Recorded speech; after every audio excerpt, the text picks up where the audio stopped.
Welcome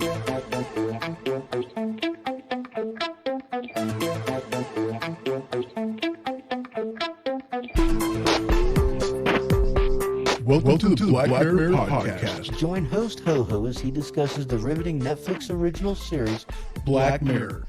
Now, here he is, Ho-Ho-Ho. Broadcasting from the Cottage Studio, welcome to Black Mirror Podcast, and as always, I'm your host, Ho-Ho. How are y'all doing? I hope you're doing good. I really do.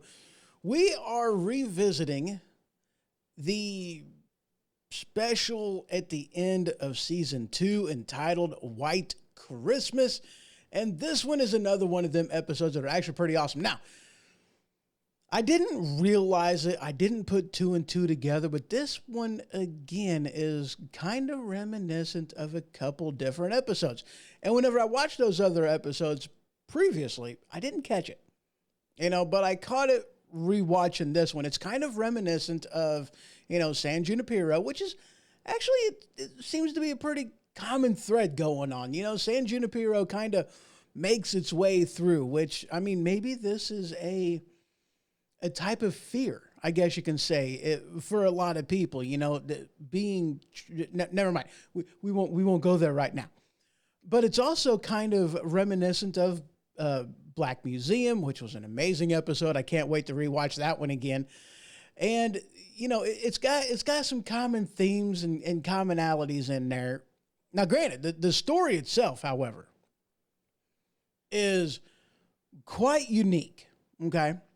Now, just so you know, spoiler alert, as always, we are going to be talking about the episode, but more or less is what we're going to be focusing on is some of the content that's in it, because there's some interesting stuff in here. How far should law enforcement go in order to get a confession? And just like as talked about in Black Museum,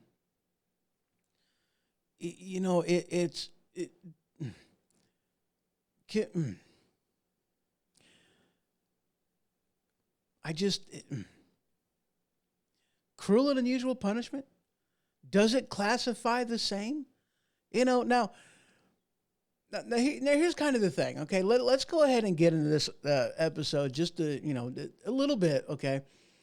So the premise is it starts off that they're in a cabin in the woods. You got 2 guys, 5 years has gone by, and it's like, finally Christmas dinner, and, we haven't said 2 words to each other. Let's clear the air. Let's talk. Let's have some interaction. Let's talk. Let's do this. We've been living here for 5 years. We've barely said 2 words to each other. Come on, man. I need some interaction going on, And the guy who kind of initiates this whole thing talks about his past. He talks about the why I am here kind of a thing, why I'm in this cabin in the woods with you, and it's, it was kind of interesting,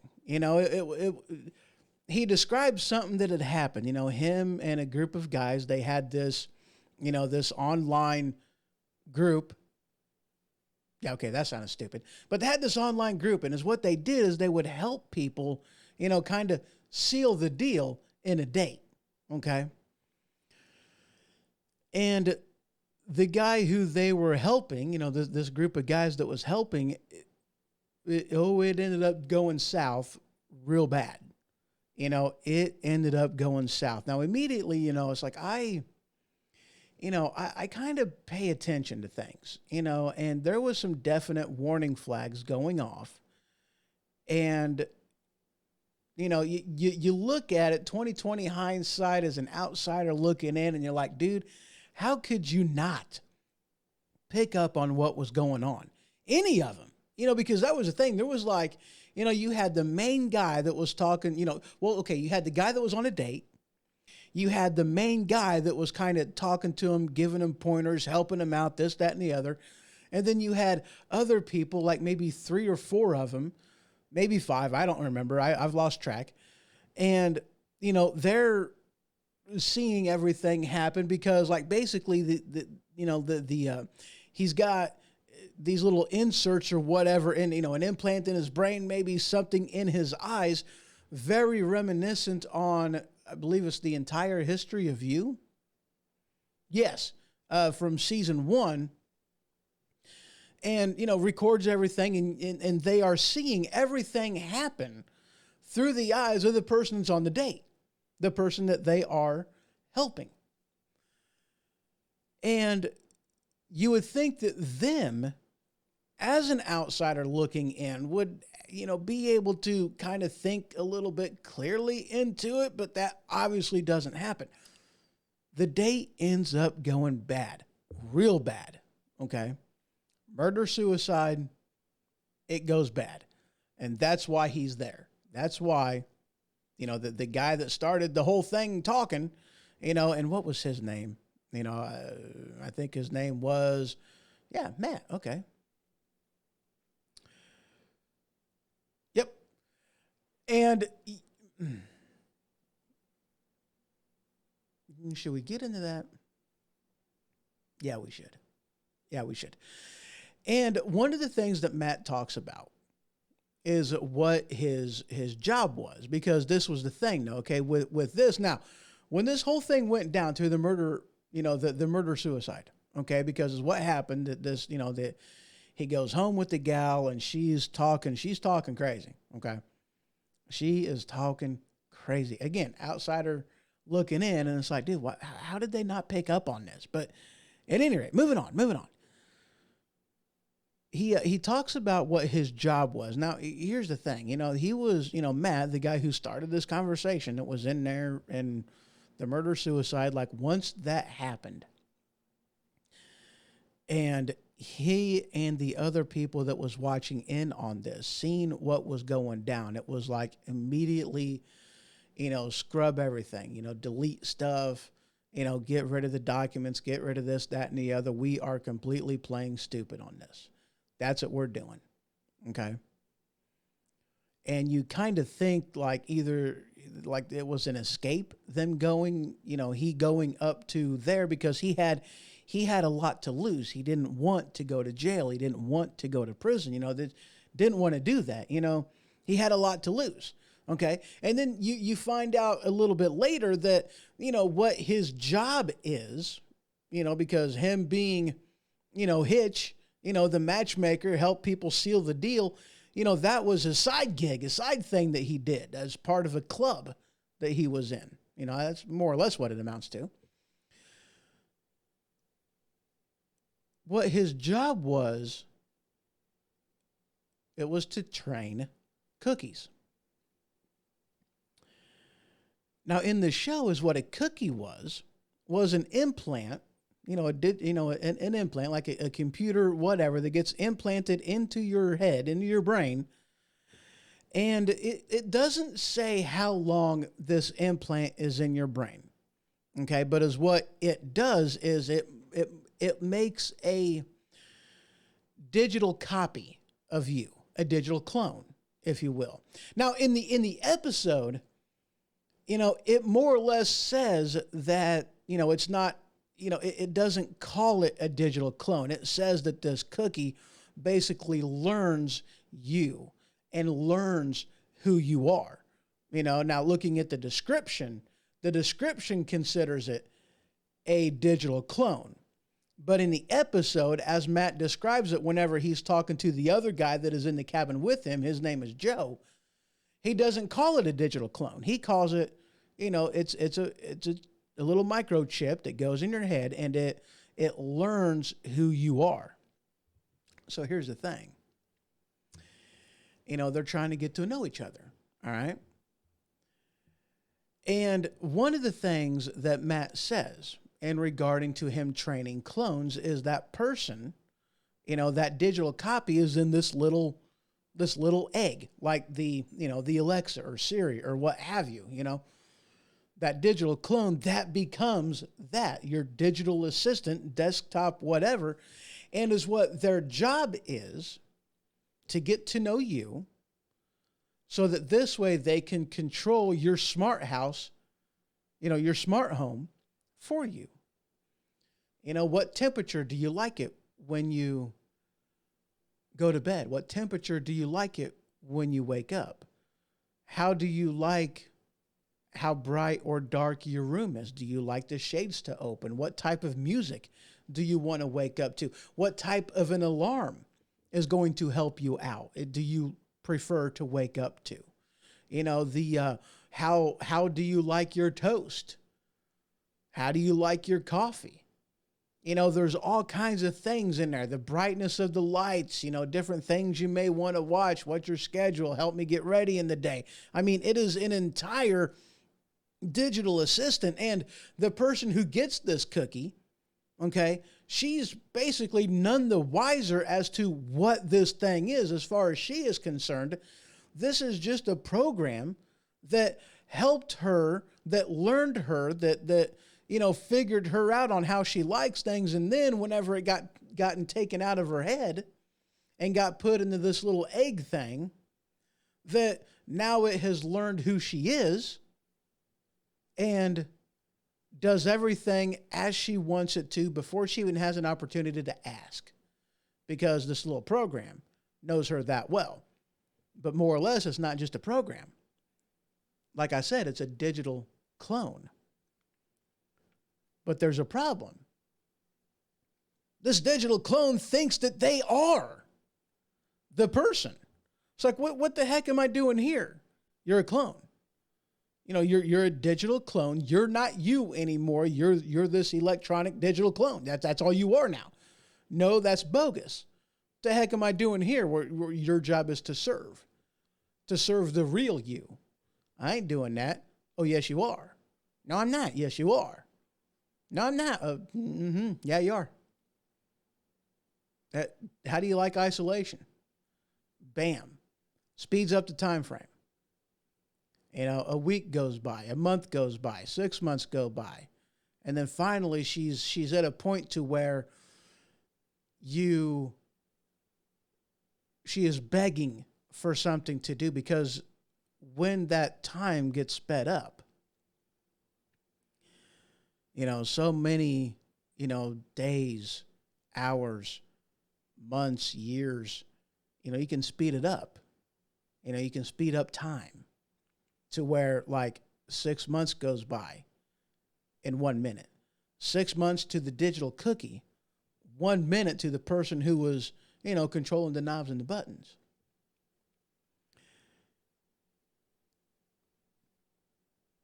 And whenever when Matt is talking to Joe about this, what he says is, you have to, it's like breaking a horse. You have to break their spirit, and that's what his training these cookies entails. How far can you push them with that no interaction? Because as a cookie, she doesn't sleep. She doesn't eat. She doesn't go to the bathroom. She's her, but in this little virtual world where she sees everything of what's going on, and then she has all the controls to do whatever it is that she wants to do, right there available to her. But it's nothing. You have nothing to do. It's not like you're in, you're working from home and you have your home environment. No. You have that empty space with a desk work panel in front of you, a lot like Star Trek. And your job is to control the house of the real you as your digital clone. But what Matt tells Joe is, you've got to find, you got to break the person's spirit. With zero interaction, with zero to do, but sit there and wait to be able to interact with your environment again. And that's what he does to her. First it's a week, and then it's a month, and then it's 6 months, or whatever it ends up being. I think the last one was like 6 months. And then finally at the end, she's like, dude, okay, fine. I'll do it. Whatever I need to do, I will do it. I can't handle that kind of isolation anymore. I can't handle just being in here without anything to do. Please give me something to do. And then he's like, okay, cool. Now you're ready. But he says, you've got to find that balance, because if you let too much time go by without anything, any interaction, seeing, any stimulus whatsoever, because, I mean, in the cookie's mind, she's a person, she's an individual. But you got to break them without destroying their sanity, without making them go crazy.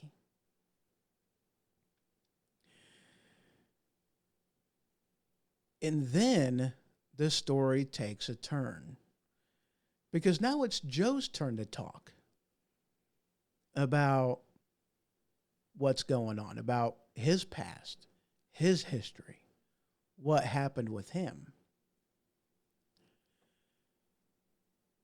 And you have a nice couple, Joe, his wife or girlfriend, whatever it is, I don't know exactly what she was, okay?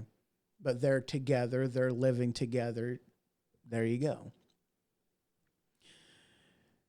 And they are presumably happy, okay? And then Joe gets some amazing news, or at least in his eyes, it's amazing news, because they're at, they're having a get together, him and his wife, and it's kind of a double date thing. It's his friend and his wife, or her friend and his wife. I don't know exactly how it ends up playing out, or exactly how it played out, but you've got, two couples there, the Joe, his wife, and then their friends. Okay. Couple. And, they're both drinking wine the whole night, drinking wine. And then that night, while they're getting ready to go to bed, you find out that Joe's wife is pregnant. Joe's ecstatic. He's happy, but he's like, whoa, wait a second. You've been drinking wine all night. You can't do that being pregnant. And she's like, I don't want to have the kid. I'm planning on getting an abortion. I don't want to have the kid. I'm not doing this. And Joe's upset. He's like, dude, where's my say in this? Why don't I get, what the heck? Why would you want to get an abortion with our child? That just doesn't make sense to me. He doesn't understand. And kind of reminiscent of, some other things, but is what she does is she, gets, because evidently, they all have these implants in their eyes. Okay. I believe they call them Z eyes, whatever that stands for. I have no idea. It really doesn't talk about it. But what she does is she blocks him. Joe's wife blocks him. And in doing so, the person who blocks you, you can't see them. Or at least you can see them, but it's like a blurry image. It shows up as nothing more as static. You see the person's outline, but that's all there is to it. Then nothing.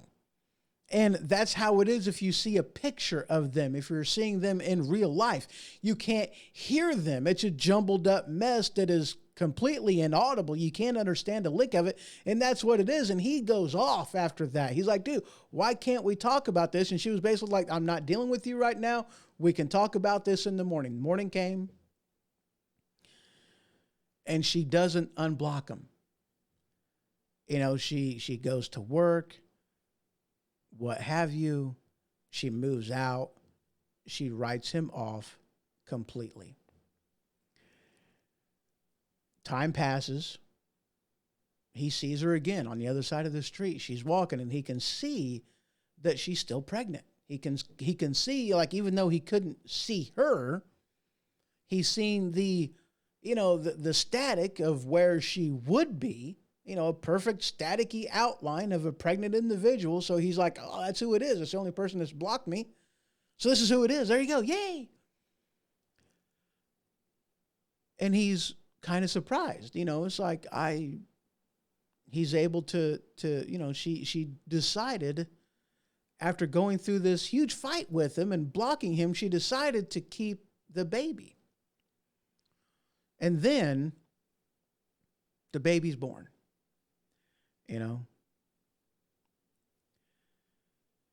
And his wife had this ritual of going out into the woods to her father's cabin every Christmas, and that's where they spend Christmas. So in time, he was able to, because he couldn't see his daughter either, because apparently that's how the program worked. The person who blocks you, their kids, you're blocked. You can't see them either. That's just how that worked. I don't know if it went up the bloodline or if it only went down the bloodline, because I don't recall, him ever seeing the white ants battle the black ants, the static on her dad's eyes. I don't her dad's figure. I don't recall that, but it never mentions it. You don't really see that, so I'm not sure. I have no clue. But he can't see her, and he can't see his kid. It's like, Time passes, and he makes this a ritual. He goes up there, and he kind of hides out, and he plays the creeper, off in the woods, hiding behind a tree to see. He finds out through her figure that she is a woman, she's a girl. She's growing up, and then finally, he also, gets her gifts and leaves it on the banister of the fence or whatever for his daughter to find, and awesome. This way, even though he can't talk to her, he can't communicate with her, he can't see her, he can't talk to her, nothing. But at least this way, there's something. He can be part of her life without being part of her life. Okay. And then about the time that the daughter is 5 years old, something happens. He sees a news broadcast talking about a train accident that happened and several people had died. And lo and behold, they're pictured as part of one of the deceased is his wife. And it's like, holy crap. He can see her. And now, he's kind of sad that she's dead, but, that's not where his mind has been. That's not where his heart has been for, all this time, watching his daughter grow up in the distance. Christmas is about there. So he goes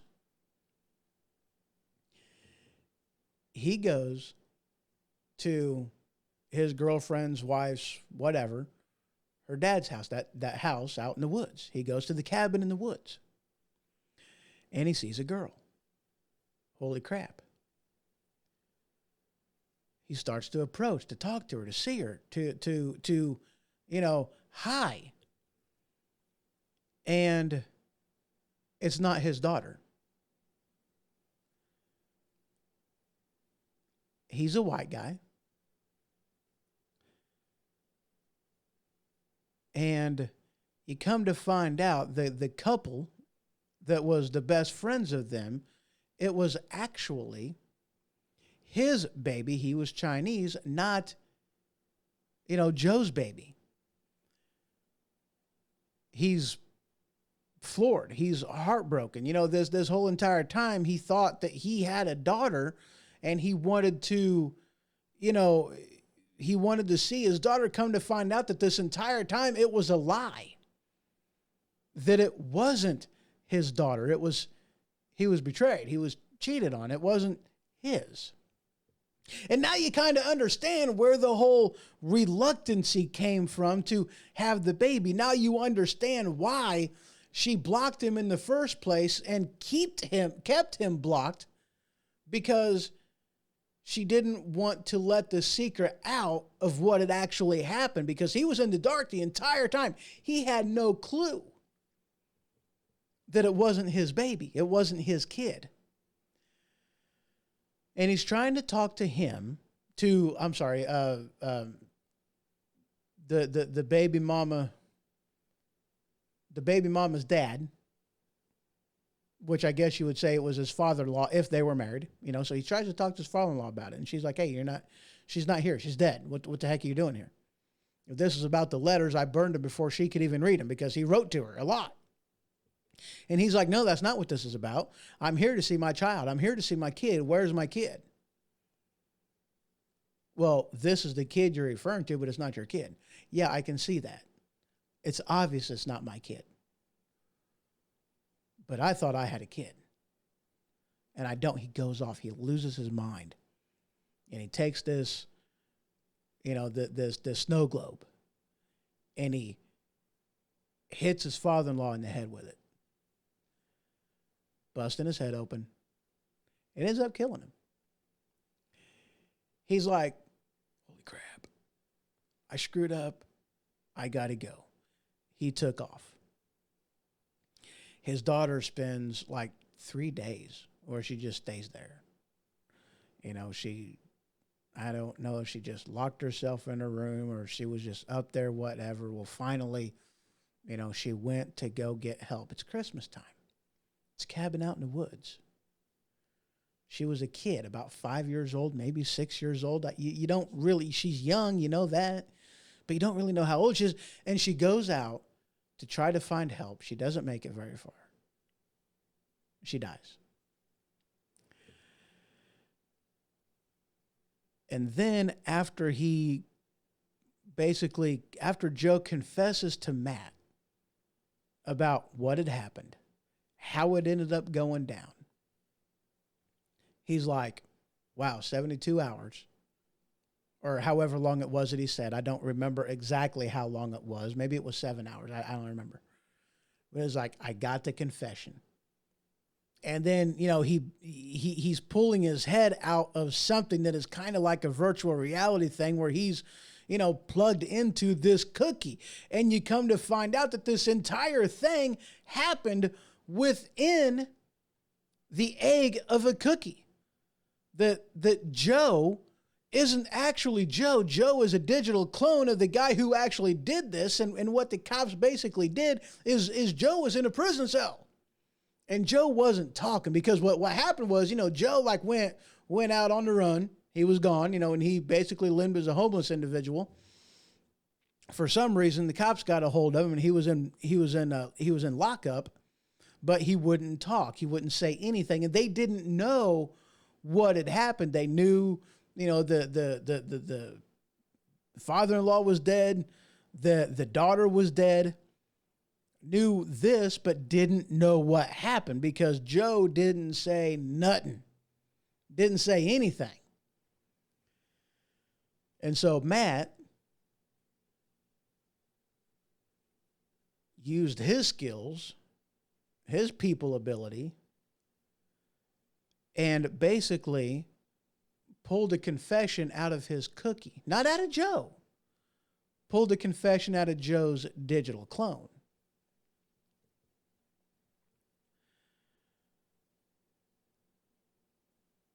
And the interesting part was, now here's kind of my question, okay? How can that type of confession be legit? Because, technically speaking, it's not necessarily the individual, but if it's a digital copy, then, I guess okay, but it's like, when does utilizing technology in that kind of a way, at what point does law enforcement cross the line from interrogation to entrapment? You can use the argument that, well, it wasn't a cop that was actually talking to him, but he was still misled. Either way you look at it, isn't that basically entrapment? I don't know on that one. Using technology in that kind of a way was like, do you think that we'll ever get to that point in technology that something like that would even be possible? I don't know on that one. I really don't.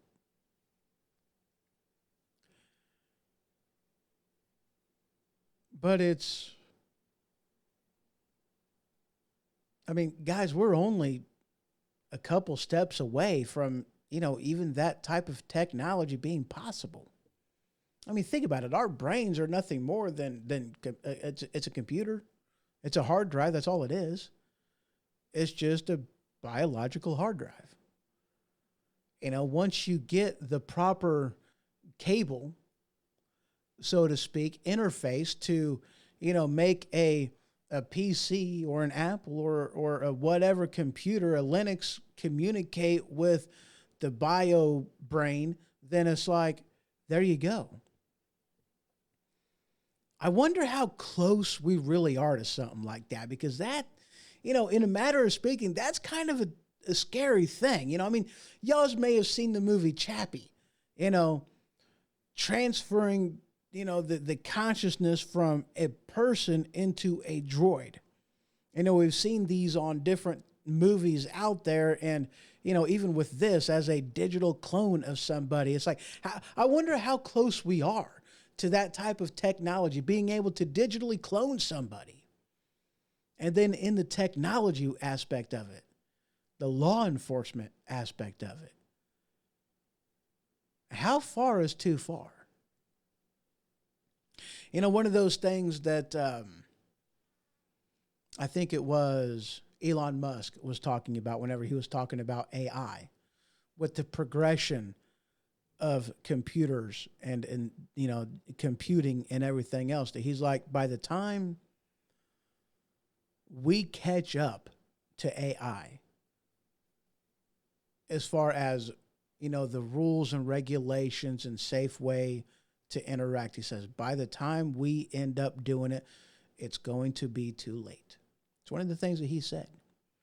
It kind of leads me to believe what would be the best course of action is to get these rules put down in place to protect us from it, to protect us from, the abuses of law enforcement. And do you even consider it to be an abuse of law enforcement?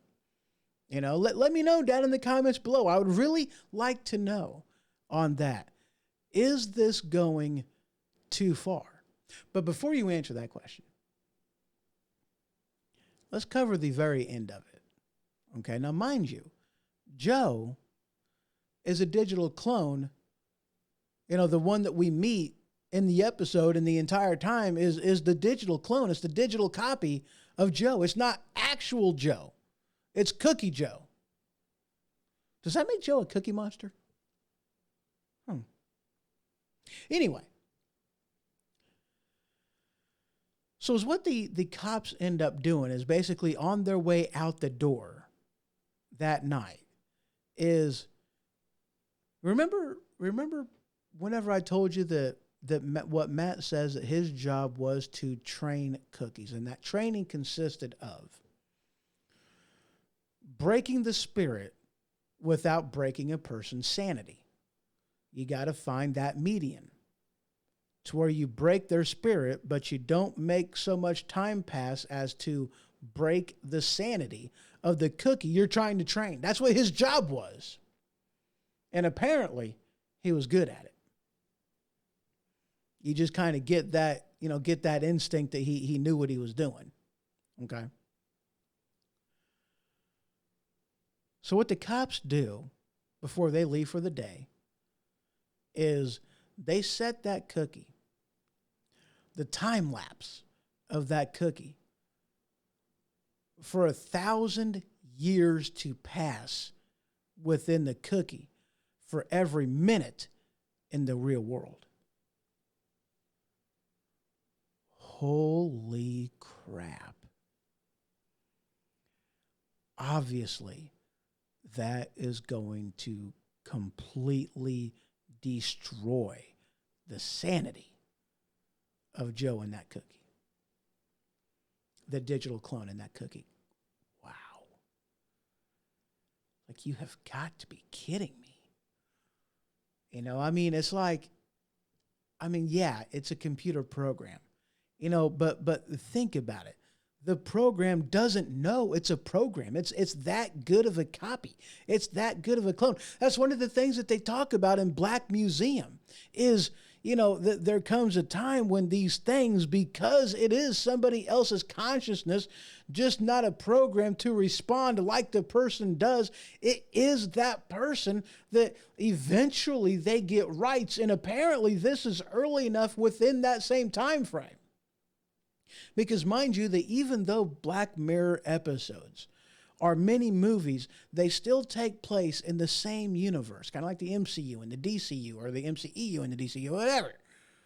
It takes place in the same universe. They're all not really connected,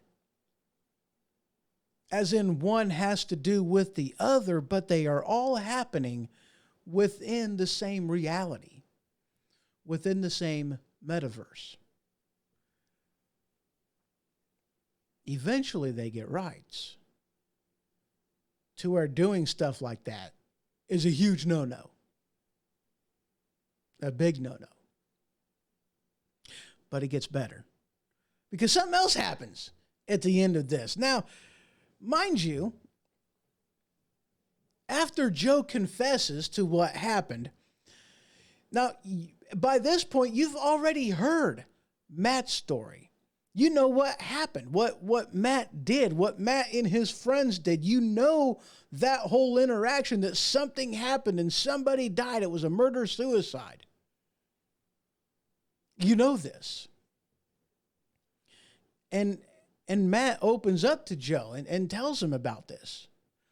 But you come to find out what was really going on with this, that, him helping the cops and assisting in getting Joe to open up was part of a plea deal that they would allow, they would grant him immunity for the crime that Matt committed. The person that's the cookie trainer. The cookie trainer. Sounds like a bad Muppet or something, doesn't it? I mean, anyway. Crazy though. But as what ends up happening is it's oh yeah, you get immunity. You're not going to go to prison for what you did. You're not going to go to prison for what happened. You're not going to go to prison at all. We're not going to do that to you. We are going to hold true to our word. Now, I can only assume that at this point, they knew enough, but they didn't know the whole story before, Matt started interrogating Joe and the cookie. Apparently they didn't know, or at least to kind of get that hint. Now, by now, he's confessed to it. He confessed to what Matt did, what actually happened. And the cops are like, yeah, we're going to honor the plea deal. We're going to honor the immunity. However, there's a catch. Yeah, you get to walk out of here as a free individual, but you are persona non grata. You are blocked by the Z system, the ZI system. Just like what Matt's woman did, or I'm sorry, what Joe's woman did to him, as in blocked him, meaning that she couldn't see him, couldn't he understand him, and he couldn't, Matt couldn't, Joe couldn't understand her. They did the same thing to him. And Matt's like, well, who am I blocked by? And she goes, everybody. It's like, whoa. Dude.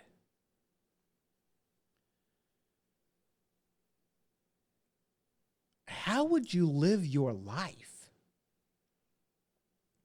if you were effectively cut off from everybody? How could you live your life? Like this isn't like the movie I Am Legend, with Will Smith and his dog. This isn't like that where he's like the only living individual. This isn't that. It's like, no, he sees people, but he can't see them. You know what I mean? All he sees is an outline that within that outline of the individual is nothing more than static. That's all he sees. It's mumble jumble nothingness of what he hears. And all they see, like the people that whenever they look at him, it's a red outline with red static. And it's like, that's all they see. That's it. But it's like, dude, why? How could you survive like that? I mean, at all? Because, I mean, you can't order food. You know, you can't go to the drive-thru and it's like, I want to do this, I want to do that, I want to do the other. I mean, like, I guess you can still use, you know, self-checkouts and stuff like that. But it's like, dude, you know, at what point does a punishment become cruel and unusual? You know, because at that point, how different is it from, you know, what the cops ended up doing to Joe? 1,000 years per minute. I mean, if you think about it, like maybe it was like 6 o'clock at night. Maybe we'll go with 7 o'clock at night. You know, 7 o'clock at night until, let's just say 7 o'clock in the morning. Let's just say it was 12 hours. No, let's go 10. Let's go 8 hours. That it was 8 hours between the time they left, that they came back. We'll just say 8 hours. Why not? Let's pull up the calculator. Because now I'm kind of curious on something. Hey, I found my calculator. So you've got 8 hours, 8 times 12, and that equals 96. Whoa, that ain't right. Apparently, I can't do math. So 8 hours times 60, and that equals 480 minutes. 480,000 years is how much time will pass for Joe, the cookie, by the time they get back, and maybe they'll remember to change the time lapse in the cookie to what it is now. 480,000 years. Holy crap. Do you think there's going to be anything left of his mind whenever they get back? Absolutely not. Now, granted, Matt ain't going to have to deal with that. You know, Matt's going by normal speed. He just have zero interaction. Man.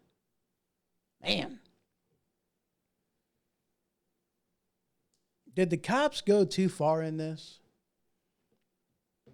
They go too far? Understanding the technology, yeah. I would have to say yeah. I mean, that's 480,000 years for Cookie Joe. I can't even fathom that kind of time. I mean, good grief, man. This episode has gone long. Holy crap. I like to try to keep these things about 20 to 30 minutes, but this was just an episode. I mean, holy cow. You know, this was a really, really good episode. It gets you thinking about technology, you know, the law enforcement being able to use that technology against you. What did you think on this episode? Let me know down in the comments below if you are over on Spreaker or over on the YouTubes or whatnot. Of course, the best way to get a hold of me would be to email me, hoho@thehohoshow.com. Of course, you can also head over to thehohoshow.com. Just go on down to the Contact Me section and put any comment in there. Or, of course, you can head on over to thehohoshow.com again and go to the forum tab and go to the message board for the season 2 Black Mirror podcast and put your questions, comments, whatever in there. You could always do either one of those. So next episode, I am going to be covering... Oh, yeah, I definitely got to do this one. I definitely got to be doing episode 1 of season 3. Definitely season 3. Nosedive. That episode was trippy for me. And I tell you what, We are so close to being there. It's not even funny. And I'm not talking about the technology aspect of it. I'm talking a different aspect of it. And we're going to talk about that whenever I do the next episode, Nosedive, episode 1, season 3. So that's all I got for today. You all have yourself a great one, and I will see you in the next episode.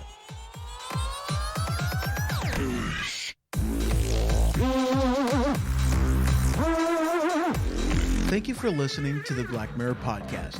If you would like to join the conversation, you can comment on this episode at Spreaker.com or go to thehohoshow.com/forum in the discussion board for this season.